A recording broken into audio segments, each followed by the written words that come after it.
اسی طریقے سے میرے دوستوں اور بزرگوں، بچے کے دل میں اللہ تبارک و تعالیٰ کی قدرت کو بٹھا دیں کہ کرنے والی ذات اللہ کے علاوہ کسی کی نہیں ہے۔ اور اس پر ایک واقعہ مجھے یاد آتا ہے، خواجہ قطب الدین کاکی رحمت اللہ علیہ کا۔ ان کی والدہ کی شادی نہیں ہوئی ہے، یہ بیٹھ کر مشورہ کر رہی ہیں کہ اللہ نے اگر مجھے اولاد دی تو میں اپنے بچے کو کیسے پروان چڑھاؤں گی، ڈسپلن کیا ہونے چاہیے، رول کیا ہونے چاہیے۔ اللہ نے ان کی شادی کی اپنے شوہر کو لے کر بیٹی کہ اللہ نے حمل دے دیا، اس بچے کو پروان چڑھانا ہے، کیا نظام ہونا چاہیے، کیسے پروان چڑھانا ہے، کیسے نظام بنانا ہے۔ میرے دوستوں اور بزرگوں، اسی کشمکش میں وہ ایام گزرے اور اللہ تبارک و تعالیٰ نے خواجہ قطب الدین کاکی رحمت اللہ علیہ کو پیدا فرمایا۔ یہ کون؟ اللہ کے برگزیدہ بندے، مغل بادشاہوں کے پیر ہیں۔ یہ 700 سالہ حکومت جو ہندوستان میں گزری ہے نا، جتنے بھی بادشاہ ہیں سب کے پیر جو ہے یہ ہیں، ہر کوئی ان کو مانتا تھا۔ اتنی بڑی اعلیٰ درجے کی شخصیت بنے ہیں۔ انہوں نے ان کی والدہ نے ان کا تعلق اللہ سے جوڑا، اور ان کے دماغ میں ایک شکل آئی کہ اس بچے کو مجھے کیسے پروان چڑھانا ہے۔ وہ انہوں نے اس طریقے سے پروان چڑھایا کہ جب بچہ جو ہے مدرسے جانے لگا، اور پہلے دن جب مدرسے سے پڑھ کر آیا تو اس نے کہا والدہ مجھے بھوک لگ رہی ہے۔ کہا کہ بیٹے یاد رکھو اللہ تبارک و تعالیٰ ہی سب کو روزی دینے والا ہے، اللہ کے علاوہ کوئی روزی نہیں دیتا۔ تو اس بچے نے کہا کہ میں اللہ سے روزی کیسے لوں؟ مصلی بچھائیے، اللہ سے مانگیے۔ انہوں نے مصلی بچھایا، اللہ سے مانگنا شروع کرا ننھے ننھے ہاتھوں سے۔ اے میرے اللہ، میری والدہ کہتی ہیں تو ہی رزاق ہے، تو ہی سب کو روزی دیتا ہے، میرے پروردگار میں بھوکا ہوں، پیاسا ہوں، تھکا ہوا آیا ہوں، اپنے فضل و کرم سے مجھے روزی عطا فرما دے۔ والدہ نے پہلے ہی بہترین کھانا تیار کر کے کمرے میں رکھ دیا۔ جب دعا مانگ کر فارغ ہوئے تو کہا کہ روزی تو آئی نہیں، کہ بیٹا روزی آ گئی اللہ کی طرف سے، دیکھو کمرے میں کہیں رکھی ہوگی۔ جا کر دیکھا تو بہترین شاندار کھانا موجود، گرما گرم۔ اس بچے نے کھایا، اللہ کا شکر ادا کیا۔ یہ مہینوں اسی طریقے سے چلتا رہا، بچہ آتا، مصلی بچھاتا، دعا کرتا۔ ایک اللہ کی ذات پر اس کو اعتماد ہو گیا، اسے پتہ چل گیا کہ کرنے والی ذات کس کی ہے؟ اللہ تبارک و تعالیٰ کی ہے، اللہ کے علاوہ کسی کی کوئی ذات نہیں ہے۔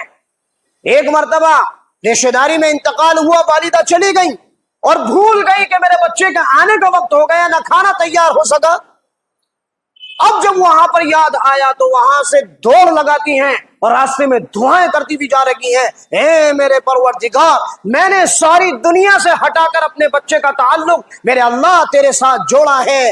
آج مجھے دیر ہو گئی اور آج میں کھانا بھی تیار نہ کر سکی، میرا بچہ گھر آنے والا ہوگا، آج اس کا یقین نہ ٹوٹنا چاہیے، آج اس کا یقین نہ ٹوٹنا چاہیے۔ میرے اللہ میرے بچے کے ایمان کی حفاظت فرما۔ ماں جو ہے دعائیں کرتی ہوئی لپڑ دھپڑ جا رہی ہے، گھر آ کر دیکھا تو خواجہ قطب الدین کاکی جو ہے مزے سے سو رہے ہیں۔ انہیں فکر لگی میرا بچہ بھوکا سو گیا، جلدی سے کھانا تیار کیا، بچے کو اٹھایا اور کہا کہ بیٹا مصلی بچھاؤ، اللہ سے مانگو، اللہ تبارک و تعالیٰ تمہارے لیے روزی کا انتظام کرے گا۔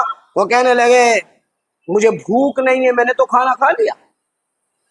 کہ بیٹا کیسے کھا لیا؟ پھر بتایا کہ میں آیا حسب معمول، میں نے دیکھا والدہ نہیں، میں نے مصلی بچھایا، اللہ سے دعا کرنی شروع کری، اے اللہ تو روزانہ مجھے کھلاتا پلاتا ہے، آج میری والدہ بھی نہیں ہے، مجھے بھوک لگ رہی ہے، اے اللہ تو میرے لیے روزی کا انتظام فرما۔ میں نے سلام پھیرا اور اللہ سے دعائیں کی اور میں اپنے مصلی سے اٹھا، کچن میں جا کر دیکھا تو وہاں پر جو ہے کھانا موجود تھا، میں نے اس کھانے کو کھایا۔ ماں ایک بات بتانا کہ آج تک تو نے مجھے بڑے اعلیٰ درجے کے کھانے کھلائے ہیں، لیکن آج تو میں نے کھایا ہے، آج تک کسی کھانے میں ایسی لذت مجھے نصیب نہیں ہوئی۔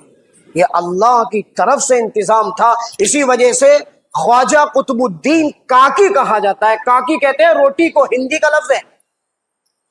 اللہ کی طرف سے روٹی کا انتظام ہوا اور اس بچے نے سیر ہو کر کھایا۔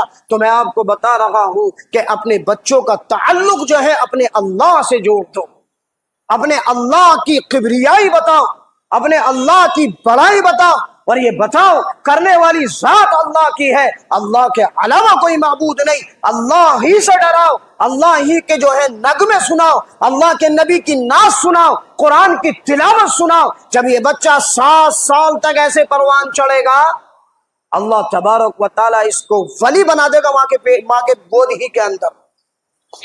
اسی طریقے سے یہ تو ماں کی تربیت ہو گئی، اسی طریقے سے اپنے بچوں کو گھر کے بچوں اور محلے کے بچوں سے بچا کر رکھنا ہے۔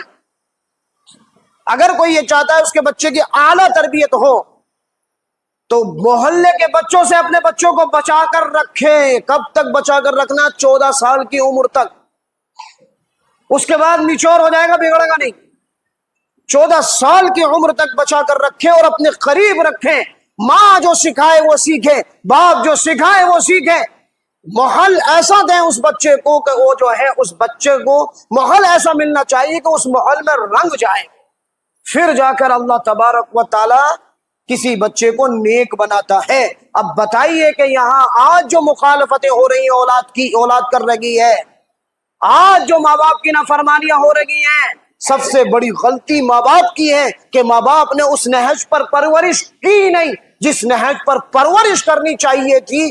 اسی لیے علماء جو ہے یہ باتیں لکھ رکھے ہیں کہ اپنے بچوں کی تربیت کے لیے مٹا دے ماں باپ اپنے آپ کو۔ اگر یہ چاہتے ہیں کہ یہ ماں باپ کی جو ہے کل جب بوڑھے ہو جائیں ماں باپ، یہ ماں باپ کی جو ہے اتباع کریں، ماں باپ کی پرورش کے مطابق ان کے سامنے جھکے رہیں اور ماں باپ کا کہنا مانیں، تو سب سے پہلا معاملہ جو ہے ماں باپ کا ہے۔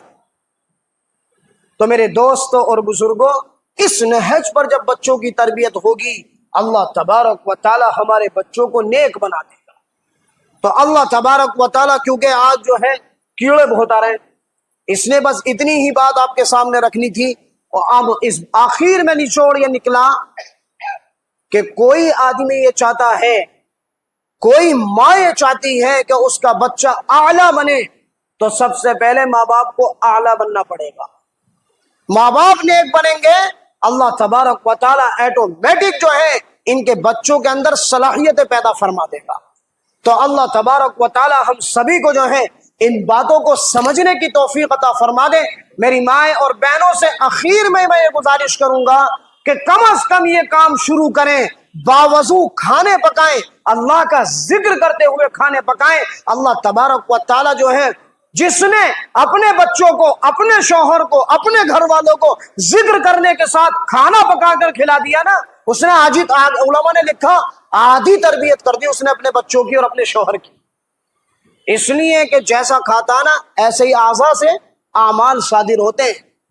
تو اللہ تبارک و تعالی ہم سبھی کو ان باتوں پر عمل کی توفیق عطا فرما دے۔ وآخر دعوانا ان الحمد للہ۔